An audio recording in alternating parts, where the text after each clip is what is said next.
राष्ट्रसंघ की सफलताएं।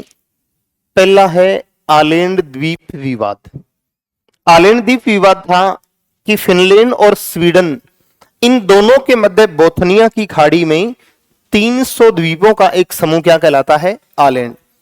और इन दोनों में आलैंड को लेकर फिनलैंड और स्वीडन दोनों के मध्य विवाद हुआ।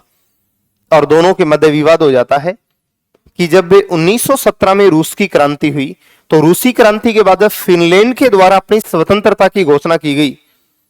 फिनलैंड ने अपनी स्वतंत्रता की घोषणा की तो यहां पर आलैंड ने भी अपनी स्वतंत्रता की घोषणा कर दी, क्योंकि आलैंड में जो सर्वाधिक बाहुल्य था वो स्वीडिश लोगों का था।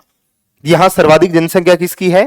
स्वीडन के लोगों की, स्वीडिश लोगों की। इसलिए आलैंड जाना चाहता है कौन से देश में? स्वीडन में मिलना चाह रहा था। और अंत में राष्ट्रसंघ ने अपना निर्णय दिया, राष्ट्रसंघ ने इसमें हस्तक्षेप किया और आलैंड पर अधिकार मान लिया फिनलैंड का, और कहा कि यहां की जो स्वीडिश जनता है उनके हितों की रक्षा की जाएगी, लेकिन आलैंड पर अधिकार रहेगा फिनलैंड का। अगला है कॉर्फू द्वीप विवाद।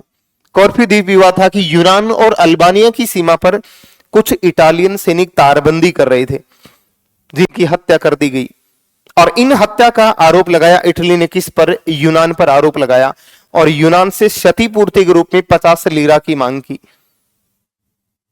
लेकिन यूनान नहीं माना और मामला यूएन में ले गया, राष्ट्रसंघ में ले गया। इधर यूनान का राष्ट्रसंघ में पहुंचना हुआ और इटली ने कॉर्फू द्वीप पर आक्रमण करके कॉर्फू द्वीप को नष्ट कर दिया। और अंत में राष्ट्रसंघ ने अपना निर्णय दिया, इनको 50 लीरा दिलवाया, जो क्षतिपूर्ति थी वो दिलवाई गई, और दूसरा यूनान को माफी मांगनी पड़ी इटली से। इसके बाद देखिए हम बात करें अल्बानिया विवाद की, कि अल्बानिया राष्ट्रसंघ का हिस्सा था। अल्बानिया राष्ट्रसंघ का हिस्सा था वर्साई संधि के बाद, लेकिन यूगोस्लोवाकिया ने सीमा विवाद का बहाना करके और अल्बानिया पर आक्रमण कर दिया। राष्ट्रसंघ ने दोनों का निपटारा किया। मोसुल विवाद। इराक, तुर्की और इंग्लैंड यहां के तेल कुओं पर अधिकार करना चाह रहे थे और अंत में इराक का अधिकार मान लिया गया यहां पर।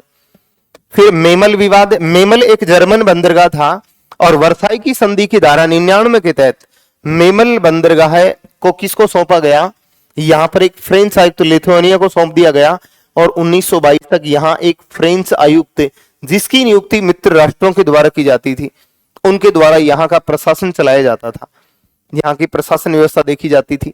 लेकिन लिथुआनिया पर पोलैंड भी अधिकार करना चाह रहा था इस मेमल बंदरगाह पर, लेकिन लिथुआनिया के लिए बहुत ही आवश्यक था ये। और अंत में यूएन ने अपना फैसला दिया किसके पक्ष में? लिथुआनिया के पक्ष में। पोलैंड से अधिकार छीन लिए गए। फिर होता है साइलेसिया विवाद। साइलेसिया विवाद था जर्मन और पोलैंड के मध्य स्थित प्रदेश साइलेसिया था, और इन दोनों के मध्य भी विवाद चल रहा था, और अंत में पोलैंड का अधिकार मान लिया गया। यहां लेटेसिया है, तो लेटेसिया पर अधिकार को लेकर पेरू और कोलंबिया के बीच विवाद चल रहा था। पहले पेरू का अधिकार था वर्साई की संधि के बाद, लेकिन पेरू से छीनकर कोलंबिया को दे दिया गया, लेकिन पेरू ने बाद में इन पर 1923 में आक्रमण कर दिया, और अंत में राष्ट्रसंघ ने लेटेसिया पर वापस कोलंबिया का अधिकार मान लिया।